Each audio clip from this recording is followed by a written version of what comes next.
welcome to another episode of MrLopezClasses.com. We are going to continue with our course of marine air conditioned systems. And this is the chapter, the episode 3. And we are going to analyze the different type of marine air conditioned systems. What are the systems most commonly used in marine application? Okay, but in order to understand easily the different type of air conditioned system, we are going to refresh quickly the basic fundamentals about the air conditioned system. And remember, the air conditioned system work for the simple principle of transfer of heat. You remember the basic definition for an air conditioned equipment is an equipment that remove heat from one place to another place. This is a good definition. This is a perfect definition. Yes, and there are three different types of heat transfer. Convection, radiation, and evaporation. Three different types of heat transfers. We are going to analyze the first one. What is the meaning of convection? It's the transfer of heat from one place to another one. Remember that what happened with the air when the air is hot? Yes, the air is going up. And what about the cold air? Enter in the bottom.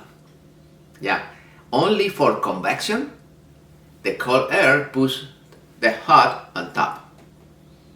That's simple. Yes, you can create heat transfer with the mechanical systems. Yes, this is one of the systems that we are going to analyze today. Yes, because the cold air tries to be in the bottom and the hot air on top. Yeah, this is the typical convection system. The cold air tries to be in the bottom and push the hot air on top. This is convection. The next one, yeah, this is another way. This is another way to check the convection system. For that reason, when you enter in a sauna, for example, you try to enter from the bottom, because in the bottom, the temperature is a little lower. The cold air is located in the bottom and on top is too hot. Alright, the other one is radiation. What is the meaning of radiation? It's the transfer of heat energy through the empty space by electromagnetic waves. Yes, when you are exposed to the sunlight, this is direct radiation. For that reason, you need to protect your skin with different creams in order to avoid damage on your skin. This is radiation. The other one is evaporation. This is the most common. Evaporation is when the liquid substance pass to vapor and produce evaporation. Yeah, you feel a lot of evaporation during the summer on your clothes. Yeah, because the liquids evaporate and you feel that those clothes are too heavy. This is evaporation. Okay, my friends, the evaporation, the cooling effect is more notable with the wind. And the movement of the wind accelerates the process of evaporation. Okay, my friends, in the analysis of the air conditioned systems, we need to check constantly the temperature and the humidity. Those are the parameters that affect the performance of the air conditioned system. Our perception of temperature is due to the transfer of heat between our body and the environment. Temperature is a measure of our perception of hot or cold. The faster we lose heat to a substance, the cooler it feels to us. When the humidity is 100% humidity, the air is totally saturated with moisture.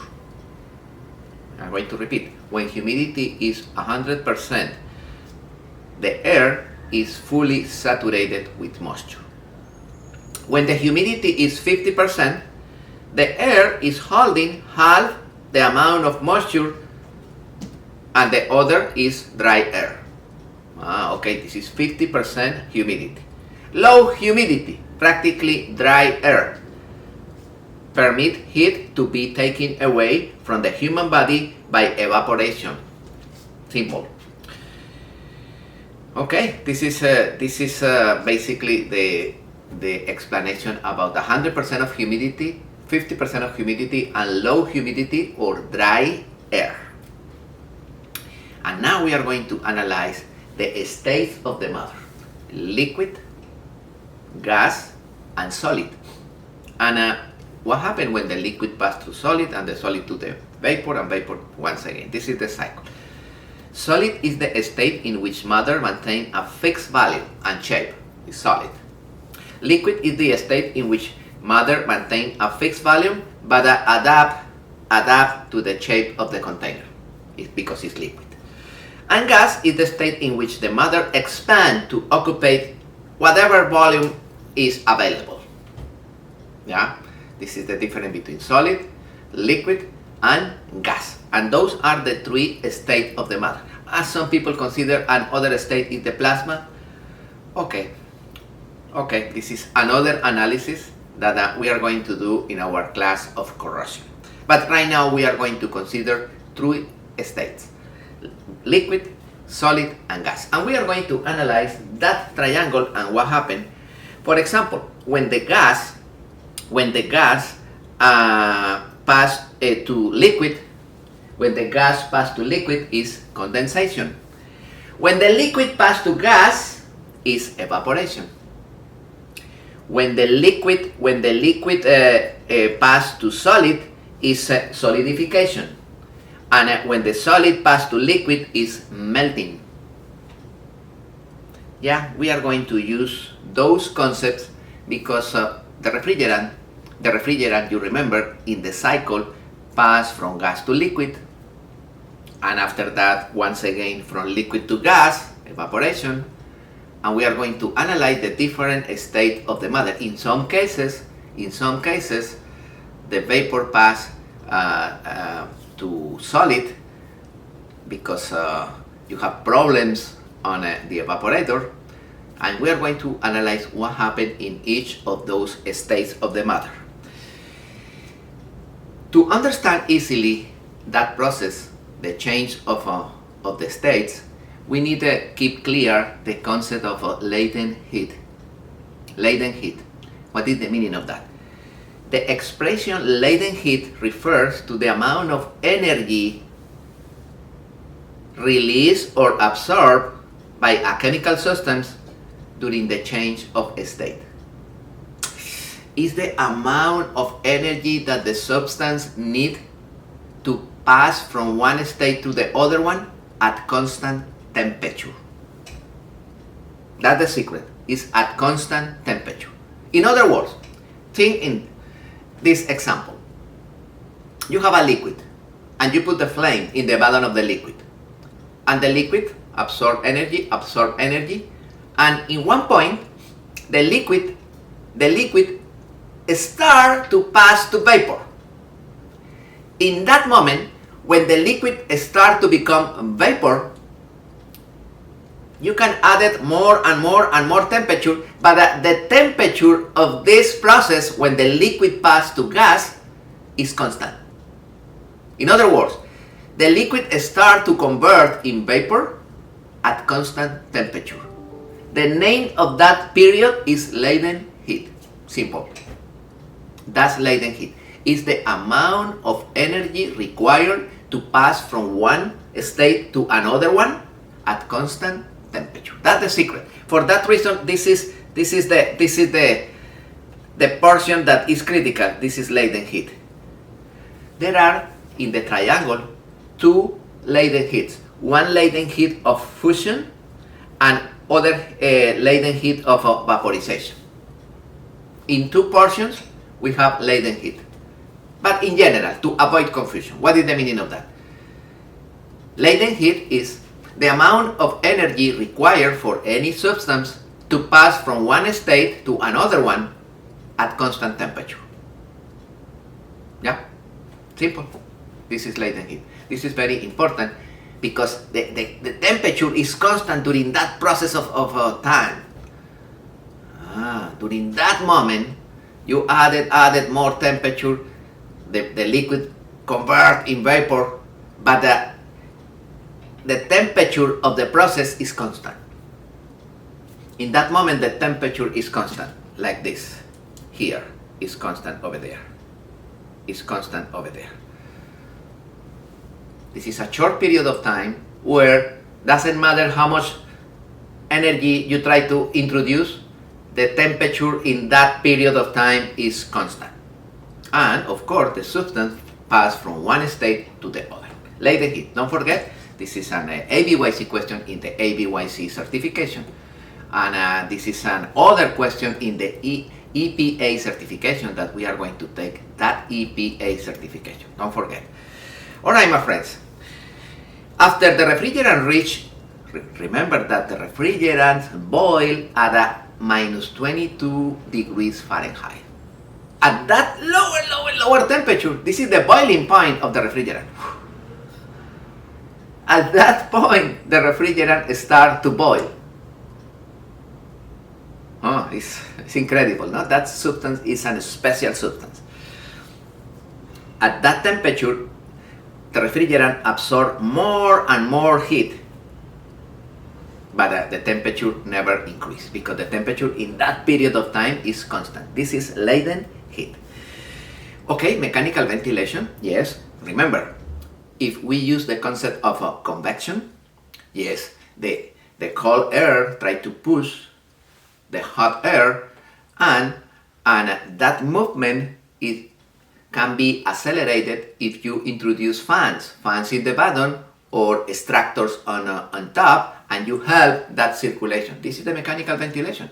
Yes, the majority of the sailboats, because the sailboat is a closed, contained unit, completely hermetic unit. When you close all the windows, this is an hermetic unit.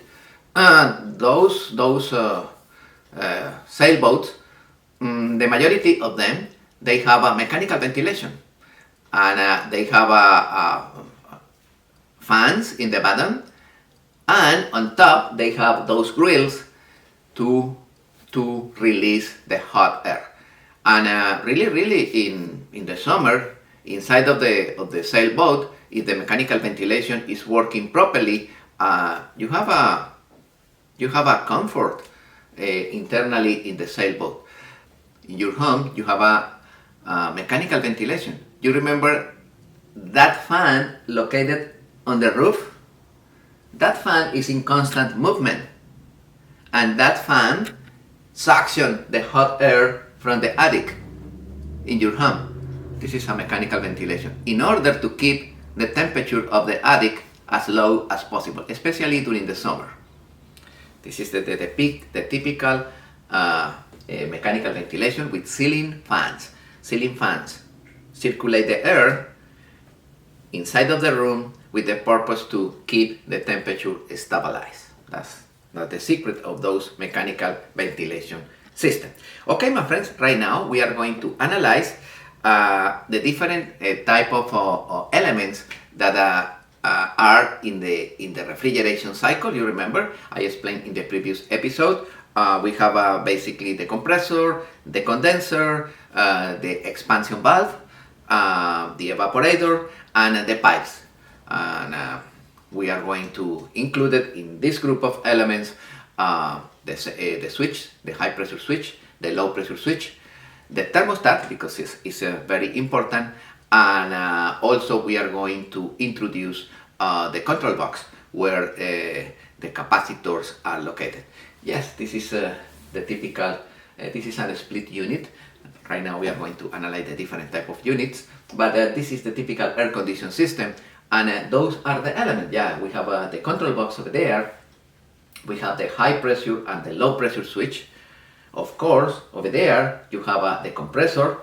The compressor is surrounded by the coil, and the coil is a double pipe. You remember I explained in previous episode.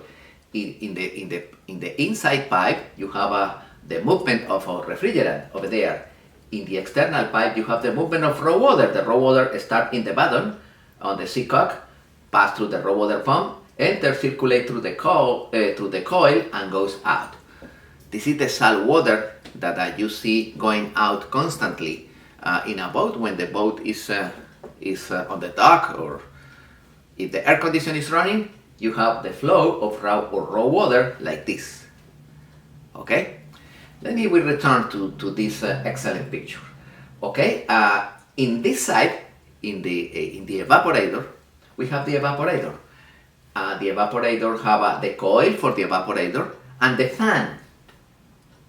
Okay, and the coil of the evaporator, remember that as soon as the refrigerant pass through the dryer and the capillary pipes, immediately the pressure and the temperature decrease dramatically, and those pipes internally in the coil of the evaporators are practically frozen. When the fan forces the flow of air from the inside of the room through the coil, in the other side, in the output, you have cold air. Yeah, this is the evaporator. Of course, because those pipes internally in the coils are frozen pipes, what happens when the warm air passes around those pipes? There are condensation, exactly like if you have a glass of water with ice, what happens outside of the glass? You have condensation of water, exactly the same. And that water drops in the bottom, in the pan. This is condensated fresh water.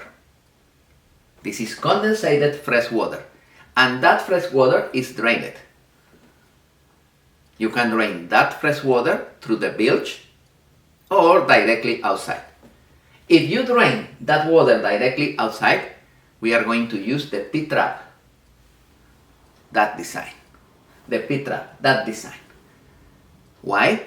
Because remember, if you don't have that P-trap and this outlet is pretty close to the exhaust, the outlet of the exhaust pipe of the generator or engines, those gases enter through that hole and enter in the cabin, because yes, the evaporator is located in the cabin, is located in the saloon, is located in the master room, is located inside of the boat, and you are sleeping normally over that unit. What happens if gases penetrate the room? Carbon monoxide enter, and finito. Right? For that reason, the P-trap, that P-trap is critical. It's very, very important. Okay, yes, those are the elements that we are going to start to analyze. And now we are going to start to analyze the compressor. The compressor is the first element that we are going to check. And we are going to check the different type of compressors that we have in a typical boat. Depending of the units, there are a little variation, but in general, the compressor in marine application is pretty similar. It's an hermetic unit, completely closed, with a motor internally that compresses the refrigerant, and an electric motor that moves the mechanical system. In other words, you have an electric motor and a mechanical system to compress the air. And those are the different type of compressors. The compressor is a vital component in the marine cycle refrigeration. The compressor is the heart of the system. In the compressor starts the cycle. The output of the compressor is the high pressure side, and in the high pressure side you have the high pressure switch. The compressor is hermetic. It's not possible repair the compressor. If the compressor is damaged, usually you need to replace the condenser completely, or use replace the compressor, but in the majority of the cases it's more expensive replace the compressor. In this particular example, we have a split unit. The condenser is located in the engine room, and the evaporator. Normally the evaporator is located in the cabin, in the master room, for example. Okay, that's the compressor. The compressor is part of the condenser. The condenser is composed by the compressor, the coil, and the control box.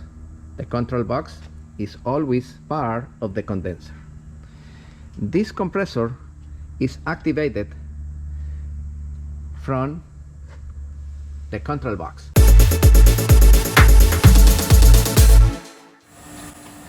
This is a typical self-contained unit. This unit have integrated in the same compartment the compressor and the evaporator together. The compressor is the typical compressor.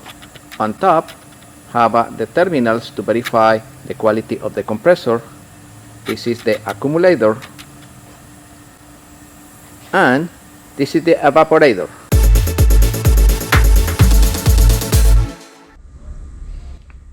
This is another type of compressor. This is a scroll compressor. In this particular unit, this is a chiller unit, and the compressor is a perfect compressor for this type of system. In this compressor, we can see the relay for the compressor. That's the start compressor relay. This is the discharge or high pressure side, and this is the return or low pressure side or suction side. Other type of compressor is the compressor used in automotive applications. First of all, we are going to check how is the automotive air condition system. Now we are going to analyze the air condition system used in your car, the automotive air condition system, that one. And specific in this system, the air condition, the compressor, is a belt driving compressor. In automotive applications, we have other type of compressor like this one, piston compressors, and this is the shaft. Yes, those pistons are moving. 3 of those in compression and the other 3 in suction. This is a perfect compressor for automotive application. This is an automotive training air condition equipment, and this is a perfect example of the air condition that you have in your car. Exactly the same like you have in your car. You have the compressor. This is the compressor, and the compressor, this is the high pressure side, and this is the low pressure. That's the input, that's the output, high pressure, and that's the compressor, and the compressor is belt driving, you see. And in this particular scenario, we replace the gasoline engine for this electrical 3-phase motor. The electrical motor replaces the gasoline engine and do the same function because on the pulley are connected the belts, and the belts drive the compressor. And the compressor, the high pressure side, low pressure side. The high pressure side goes over there and enter in the radiator. This is the radiator that you have in front of your car in the engine room compartment. And those are the fans. Those are the electrical fans in order to keep that radiator at low temperature as possible. This is the condenser. This is the condenser. Okay, when the refrigerant pass through the condenser, return over there. This is the high pressure switch. Return over there. This is the expansion valve, and after that, the pressure and the temperature drops dramatically and enter into the evaporator. That's the input of the evaporator, and this is the evaporator that you have in the console of your car, in the cabin, behind of the dash. That's the input, high pressure, enter into the evaporator internally and return here. This is the output, and this is the output that enter into this reservoir, and after that enter again into the compressor here. Okay, that's the return vapor, low pressure, low temperature, and this is the output, high pressure and high temperature. In this particular scenario, the evaporator is an automotive evaporator with the grills, as you can see, to simulate exactly the situation that you have in your car. And this is the control that you have in your car. You remember to activate the air conditioning equipment, the speed of the fan, high temperature and low temperature, and the different type of positions. This area, this evaporator is located in the cabin of your car behind of the dash. Yeah, this is for that reason this element is controlled by 12 volts, and those are the 12 volts, and I simulate the 12 volts with this element. When I turn on the key, right now the key is on and the display is ready to be activated. And now I am going to start the electric motor, the gasoline engine in this particular case. Right now the system is working, and this pipe become hot and hot and hot and hot, and this one too cold, that one. This one too cold. This is too hot, continue too hot, enter in the balance of this radiator and return hot, this is the high pressure switch, too hot, and this is the expansion valve. After that, the pressure and the temperature, this is too cold in this moment, the temperature and the pressure decrease dramatically and enter into the evaporator. That's too cold, and this is too hot, that's too cold. The temperature decrease over there, and you can administrate the pressure and the temperature here. The speed of the fan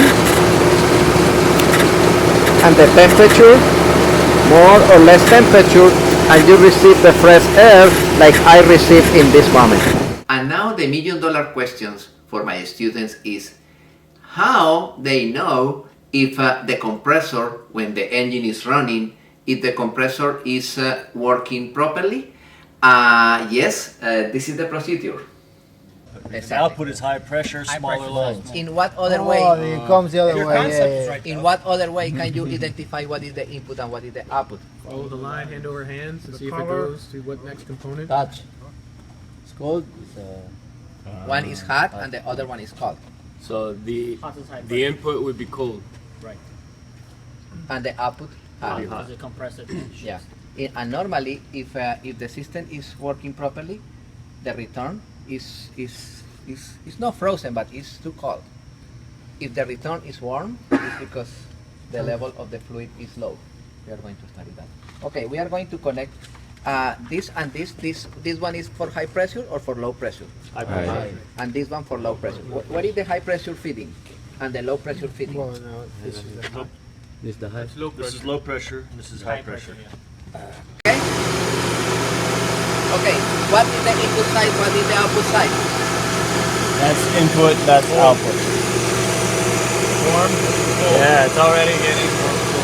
You see? So what is the expansion valve? Is that here? That's the expansion valve? Yeah. In this particular case, it's manual in order to practice. Where's the extension valve? That's it. That valve over here. Now touch the pipe.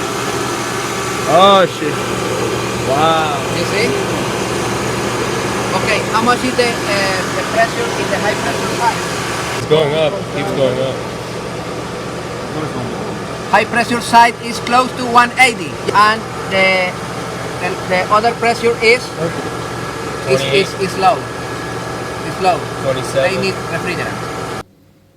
Yes, in general terms, in the compressors, one line is the input and the other line is the output.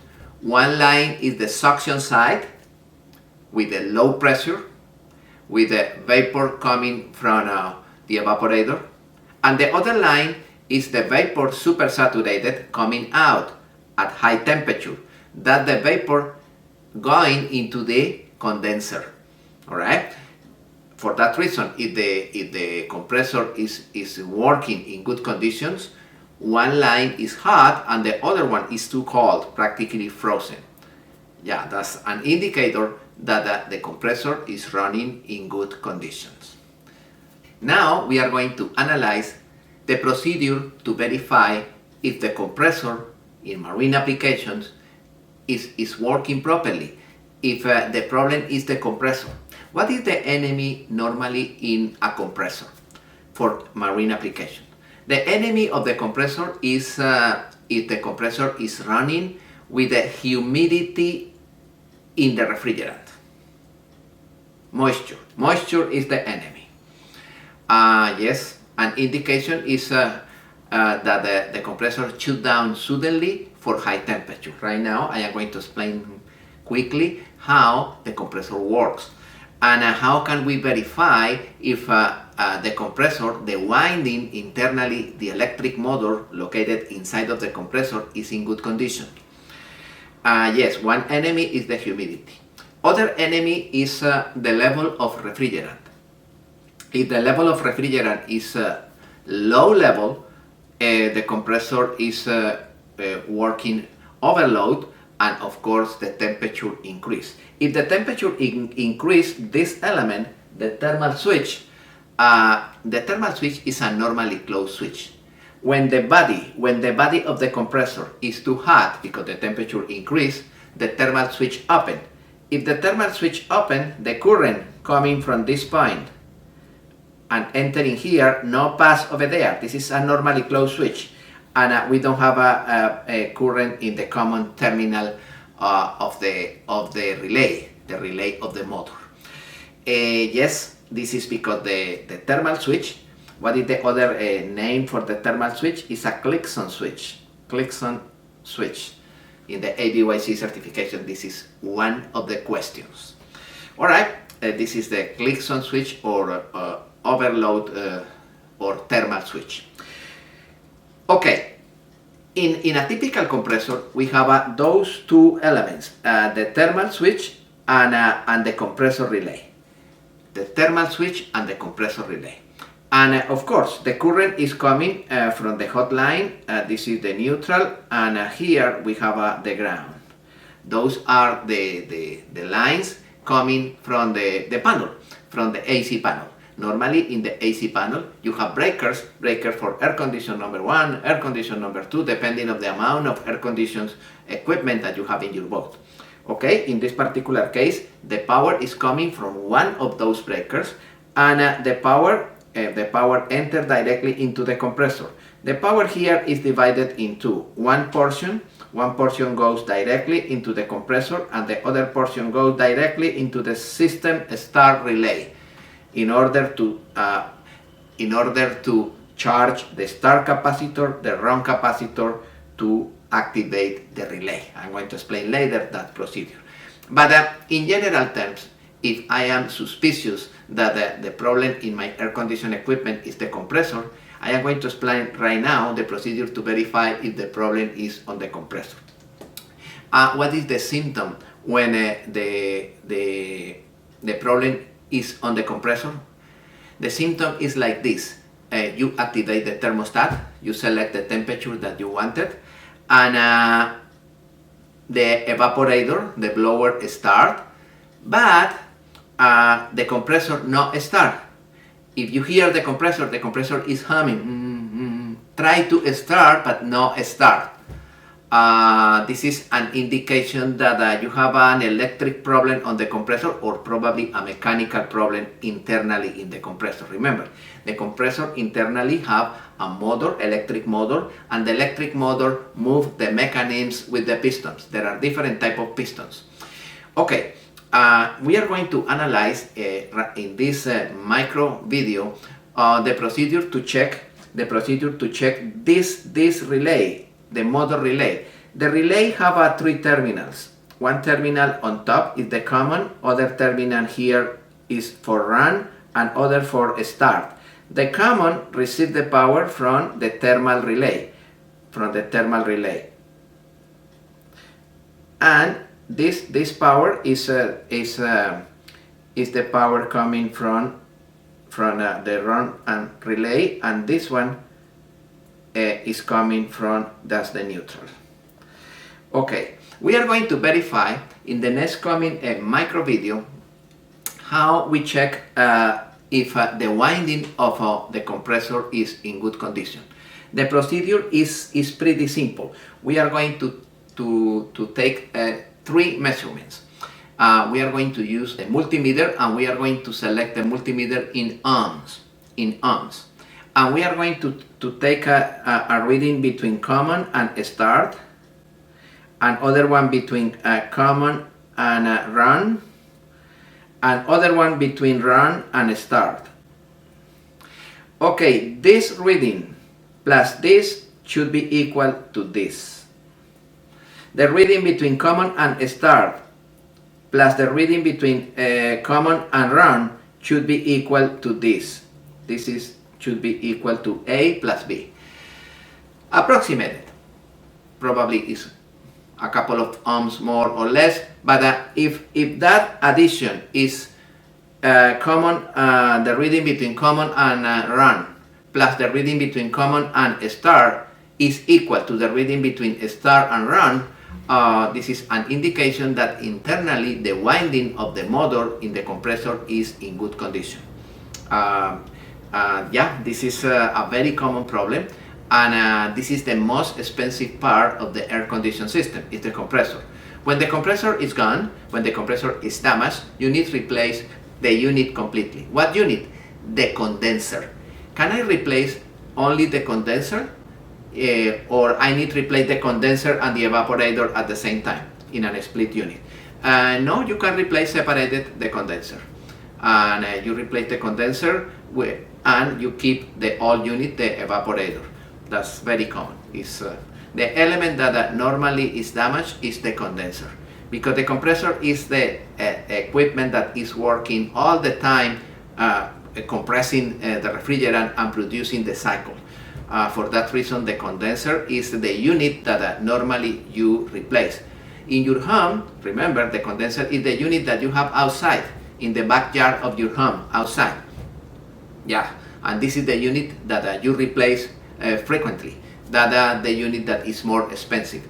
The unit that you have internally, the air handler or evaporator, yeah, it's should be replaced not often than the compressor, than the condenser.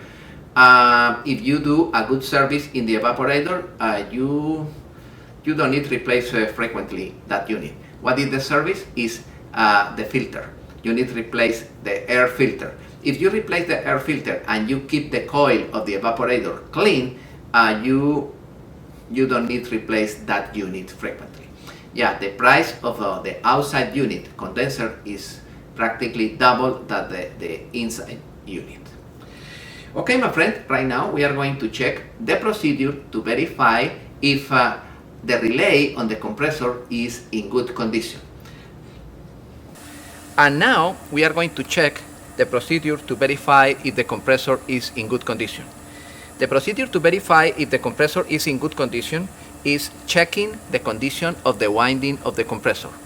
Remember that the compressor have two windings, one winding for run and other winding for start.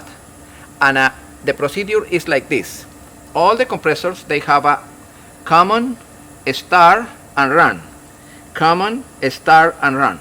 The reading between common and start plus the reading between common and run should be equal to the reading between start and run. Okay, we are going to verify in this moment that situation. This is the reading between common and start, is 2.5. And this is the reading between common and run,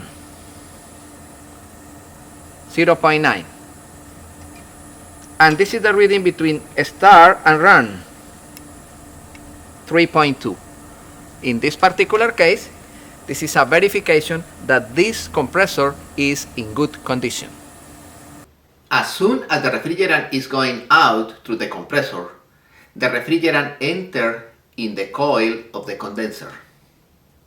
And the refrigerant is cooled because remember, in the output of the compressor, the refrigerant is going out like a vapor supersaturated. And immediately that vapor supersaturated enter in the coil, become liquid. Because on the coil, the refrigerant is cooled with another big pipe with salt water around the small pipe. Remember that in the heat exchanger you have a refrigerant in the middle pipe and salt water around in between both pipes. Okay, what happens if this heat exchanger is cracked? If that heat exchanger is cracked, the salt water penetrates into the cooler, into the refrigerant, and affect the system. The enemy of the system is the moisture. That procedure is possible because you have a flow of raw water. The raw water is coming from the seacock, from the strainer, and from the raw water pump. How the raw water pump and the strainer should be installed? Remember, the strainer and the raw water pump should be located below the water line. This is mandatory, according with the diagram that you have on the screen. This strainer and this raw water pump should be located always below the water line.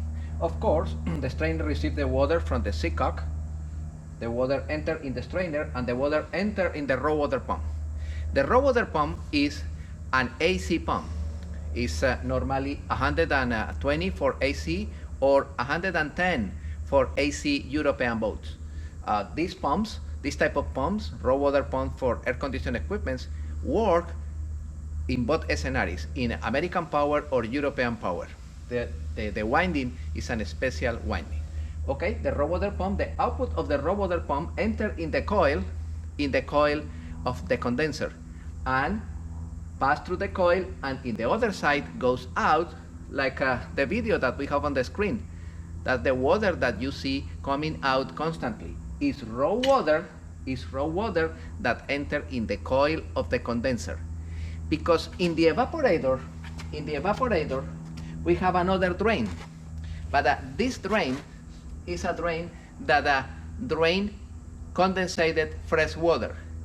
Because when the air with humidity pass through the fins of the evaporator, the frozen pipes condensate water in the pan, and this is fresh water. In other words, the water accumulated in the pan of the evaporator is fresh water. That fresh water normally is drained into the bilge of the boat. Some technicians prefer install that drain directly overboard, like the picture that you have on the screen. If you install like this, you need to install a P-trap.